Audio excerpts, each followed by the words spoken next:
ಜಾತಿ ಕೃಷಿ ಕಾರ್ಯದಲ್ಲಿ ತೊಡಗಿದರೆ ಮತ್ತೊಂದು ಜಾತಿ. ಎಲ್ಲುಂಟು ಸ್ವಾಮಿ ಜಾತಿ? ಎರಡು ಕರವನ್ನು ಜೋಡಿಸಿ ನಮಸ್ಕಾರಗೈದರೆ ಒಂದು ಜಾತಿ. ಒಂದು ಕರವನ್ನು ಎದೆ ಮೇಲೆ ಇಟ್ಟುಕೊಂಡು ನಮಸ್ಕಾರ ಮಾಡಿದರೆ ಮತ್ತೊಂದು ಜಾತಿ. ಹಣೆಯನ್ನು ನೆಲಕ್ಕೆ ಮುಟ್ಟಿಸಿ ನಮಸ್ಕಾರಗೈದರೆ ಒಂದು ಜಾತಿ. ಸಾಷ್ಟಾಂಗ ನಮಸ್ಕಾರಗೈದರೆ ಇನ್ನೊಂದು ಜಾತಿ. ಕಂಡ ತಿಂದರೆ ಒಂದು ಜಾತಿ, ಹೆಂಡ ಕುಡಿದರೆ ಒಂದು ಜಾತಿ, ಮಾಂಸ ತಿಂದರೆ ಒಂದು ಜಾತಿ, ಪಾಯಸ ಕುಡಿದರೆ ಒಂದು ಜಾತಿ, ಉದ್ದ ನಾಮಕ್ಕೊಂದು ಜಾತಿ, ಅಡ್ಡ ನಾಮಕ್ಕೊಂದು ಜಾತಿ, ತಿಲಕ ಇಟ್ಟರೆ ಒಂದು ಜಾತಿ, ತಿಲಕ ಇಡದಿದ್ದರೆ ಇನ್ನೊಂದು ಜಾತಿ.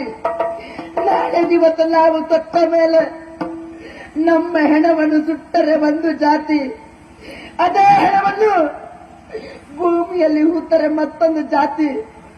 ಯಾರಿಗಾಗಿ ಸ್ವಾಮಿ ಜಾತಿ?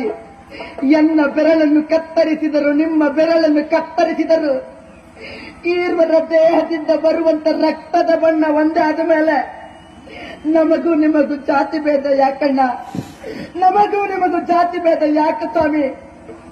ಒಪ್ಪಿಕೊಳ್ತೇನೆ ನಾನು. ಆದರೆ ಹೊರುವಂತ ಭೂಮಿಗಿಲ್ಲ ಜಾತಿ, ಕುಡಿಯುವಂತ ನೀರಿಗಿಲ್ಲ ಜಾತಿ, ಸೇವಿಸುವಂತ ಗಾಳಿಗಿಲ್ಲ ಜಾತಿ, ಉರಿಯುವಂತ ಬೆಂಕಿಗಿಲ್ಲ ಜಾತಿ, ತಿನ್ನುವಂತ ಅನ್ನಕ್ಕಿಲ್ಲದಿರುವಂತ ಜಾತಿ. ನನಗೂ ನಿನಗೂ ಯಾಕಯ್ಯ ಜಾತಿ? ನನಗೂ